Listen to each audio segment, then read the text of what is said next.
So guys, চলে এলাম আরেকটি ব্লগ নিয়ে। আর আজকের ব্লগটি সুপারি গাছের চারা এক জায়গা থেকে অন্য জায়গায় সরিয়ে লাগাবো, আর সম্পূর্ণ প্রক্রিয়াটি কিভাবে আমি সম্পূর্ণ করলাম সেটা অবশ্যই শেষ পর্যন্ত আপনারা দেখবেন। দেখলে বুঝতে পারবেন অনেকটা কষ্ট, অনেকটা অভিজ্ঞতা কাজটি করতে গিয়ে আমি উপলব্ধি করেছি। ওয়েদার প্রচণ্ড গরম ছিল ফ্রেন্ডস, আর সেই গরমের মধ্যেই এই কাজটি আমি করছিলাম। ভীষণ কষ্ট হয়েছিল গরমের মধ্যে করা, তবুও এই এলাকাটা একটা ছায়া জায়গা হওয়াতে অনেকটা আরামও পেয়েছিলাম। তবে ফ্রেন্ডস, গাছ লাগালেই তো হয় না, তার আগে যে উপকরণ একটা চেকার বানানো, যাতে কোনো উপকারী ছাগল বা গরু এসে গাছগুলোকে খেয়ে না নেয়, সেই চেকার বানানোর কাজই আমি করছি। প্রচণ্ড রোদের মধ্যে বাঁশ কেটে নিয়ে এসে তারপরে আমি এই চেকার বানানোর কাজটা আমি শুরু করেছি। দেখতেই পাচ্ছেন বাঁশগুলোকে কেটে কেটে আমি আলাদা করছি এবং বাতা বানিয়ে নিচ্ছি যাতে চেকার বানানো সম্ভব হয়।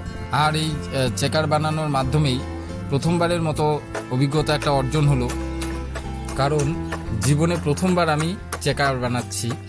যাই হোক ফ্রেন্ডস, এটা আমার একটা বড় একটা চ্যালেঞ্জ ছিল, কারণ যেই কাজগুলো আমি কোনোদিনই করিনি, আজকে এই ভিডিওতে আমি সেই কাজগুলোই করছি এবং করতে পারবো কি না সেটাই একটা চ্যালেঞ্জ। তবে এই কাজটা করতে গিয়েও অনেক বাধার মুখোমুখি আমি হয়েছি। প্রথমে ভেবেছিলাম একটা বাঁশ দিয়েই হয়তো চেকারটা হয়ে যাবে, কিন্তু পরে দেখছি না, একটা বাঁশ না, 2-3টে বাঁশ লাগে। যদিও এলাকাটা অনেকটা ছোট, সেই ছোট এলাকার চেকার বানাতেই 2-3টে বাঁশ আমার লেগেছে। আর দেখতেই পাচ্ছেন আমি বাঁশগুলোকে অলরেডি কেটে বাতা বানিয়ে নিয়েছি এবং এখানে চেকারের কাজে আমি শুরু করে দিয়েছি। বাতাগুলো প্রথমে লম্বা, তারপরে ছোট ছোট করে আমি বাতাগুলো কেটেছি। দেখতে পাচ্ছেন পেরেক মারছি, অর্থাৎ আমি চেকারের কাজ শুরু করে দিয়েছি। চেকার তৈরি হয়ে গেলেই আমি চেকারগুলোকে ঠিক মতো করে লাগিয়ে গাছে লাগাতে পারবো। এখানে তার কাটা মারতেও একটু সমস্যা হচ্ছিল, কারণ প্রথমবারে কাজ, আর অনেক তার কাটাই আমার নষ্ট হয়ে গেছে। যদিও ভিডিওটা আমি ফাস্ট করে রেখেছি, নাহলে অনেকটা সময় লেগে যাবে ভিডিওটা শেষ করতে। তবে ফ্রেন্ডস, চেকার বানাতে বানাতেই দুদিকটা খেয়াল রাখতে হচ্ছে, একদিকে তার কাটা মারতে হচ্ছে, আর দ্বিতীয়বার যখন আরেকটা বাতা নিচ্ছি তখন তার কতখানি ফাঁকা রাখা হবে, কারণ ছাগল গরু যাতে প্রবেশ করতে না পারে সেই রকম একটা ফাঁক রেখে আবার দ্বিতীয় বাতা লাগাতে হচ্ছে। তো অনেকটা চিন্তা ভাবনা করে করেই এই চেকারটা বানাতে হচ্ছে। আবার একদিকে সমানভাবেও রাখতে হবে, কারণ মাটির দিকটা সমান না হলে আবার উঁচু নিচু হয়ে গেলে সেই ফাঁক দিয়ে ছাগল ঢুকে যাবে। যাই হোক, আমার চেকার বানানোর প্রক্রিয়াটা অনেকটা শেষের পথেই। এভাবেই ফ্রেন্ডস, 1টা 2টা 3টা করে চেকার আমি বানিয়ে ফেলেছি এবং দেখতেই পাচ্ছেন এখানে আমি খুঁটি লাগিয়ে চেকারগুলোকে প্রথমে সাজিয়ে নিয়ে তারপরে চেকারের মধ্যে আমি বান দিয়ে দিচ্ছি খুঁটির সঙ্গে, যাতে কোনোভাবেই হেলে পড়ে না যায়। তবে ফ্রেন্ডস, এখানেও একটু সমস্যা হয়েছিল বান দিতে, কারণ চেকারগুলোকে আমি আগে সাজিয়ে নিয়েছি। এই কারণেই চেকারগুলোকে সঠিকভাবে ধরে রেখে তারপরে চেকারে বান পড়ানো একটা সমস্যাই হচ্ছিল। যাই হোক, শেষ বেশ আমি বানগুলোকে কমপ্লিট করতে পেরেছি এবং চেকারকে আমি দাঁড়া করতে পেরেছি। এরপর ফ্রেন্ডস, যেটা মূল কাজ সব থেকে, যে চেকারটা 3 দিক দিয়ে আমার ঘেরাও হয়ে গেছে, এবার একটা গেট বানানো, সেই গেট বানানোর প্রক্রিয়াও শুরু করেছি। তো গেট বানাতে বেশি বাঁশের প্রয়োজন হয়নি, তাই টুকরা টুকরি যে সমস্ত বাঁশগুলি ছিল সেগুলোকে দিয়ে আমি গেট বানানোর একটা প্রক্রিয়া শুরু করেছি।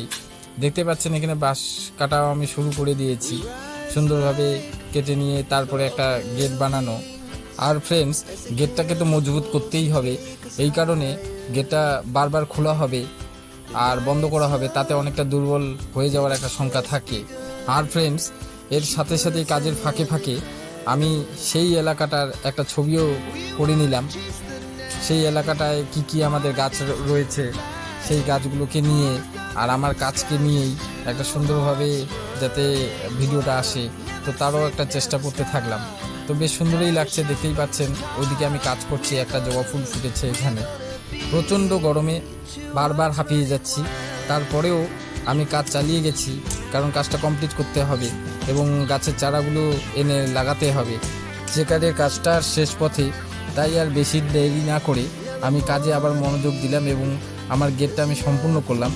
গেট সম্পূর্ণ করার সাথে সাথেই অনেক দিন আগে কিনে রেখেছিলাম একটা আপেল কুলের গাছ, সেই আপেল কুলের গাছ দিয়ে উদ্বোধন করানো হলো এবং সুন্দরভাবে আপেল কুলের গাছটাকেও সুন্দরভাবে বসানোর চেষ্টা করা হচ্ছে। দেখতেই পাচ্ছেন এলাকাটা যেহেতু ছায়া প্রদানকারী এলাকা, তাই আপেল কুলের গাছটা যাতে সঠিকভাবে সূর্যের আলোটা পায়, তো সেইভাবে লাগাতে হবে।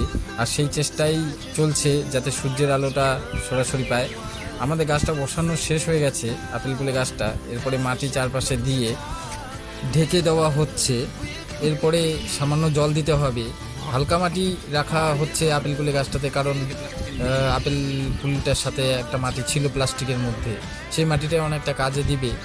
দেখতেই পাচ্ছেন এখানে আমি সুপারির চারাগুলো নিয়ে এসেছি। আর এই ছোট্ট এলাকাটার মধ্যেই প্রায় 57টি সুপারির চারা আমি এখানে বসাবো একে একে করে।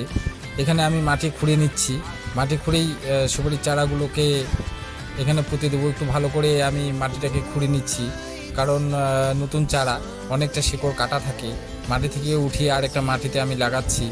তাই একটু মাটিটাকে বেশি কর্ষণ করে নিচ্ছি, যাতে এই নতুন চারা গাছগুলির কোনো রকম অসুবিধা না হয়, এই জন্যই একটু বেশি করে কর্ষণ করে নেওয়া। যাই হোক, আমি চারাটি বসিয়ে দিয়েছি এবং চারার সাথে সাথে আমি মাটিটা দিয়ে শক্ত করেই আমি এখানে পুঁতে দেবো চারা গাছটিকে। দেখতেই পাচ্ছেন এখানে আমি শক্ত করে পুঁতে দিচ্ছি চারা গাছটিকে, এবং আমার এর সাথেই একটা সুপারির চারা লাগানো হয়ে গেছে। এবার দ্বিতীয় চারায় আমি হাত দিলাম।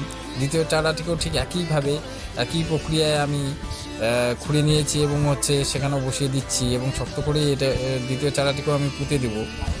যাই হোক ফ্রেন্ডস, এরকম একে একে আমি 57টি চারা গাছ এখানে আমি লাগাবো, এবং আপনারা দেখতেই পারবেন সেই গাছগুলো একসাথে লেগে গেলে কতটা সুন্দর লাগে।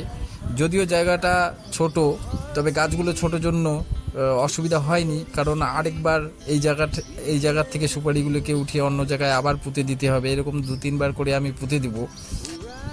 তবে ফ্রেন্ডস, কাজটা দেখে সহজ মনে হলেও অতটা সহজ ছিল না, কারণ সুপারির চারাগুলোকে প্রথমে যে জায়গায় সুপারিগুলো ছিল সেখান থেকে তুলতে হয়েছে, আর তুলতে বেশ কষ্টও করতে হয়েছে, কারণ সেই এলাকাটা আমি ভিডিওর মধ্যে দেখাতে পারিনি। ওটা ছিল অনেকটা পাথুরি এলাকা, সে পাথর থেকে আমাকে তুলতে হয়েছে।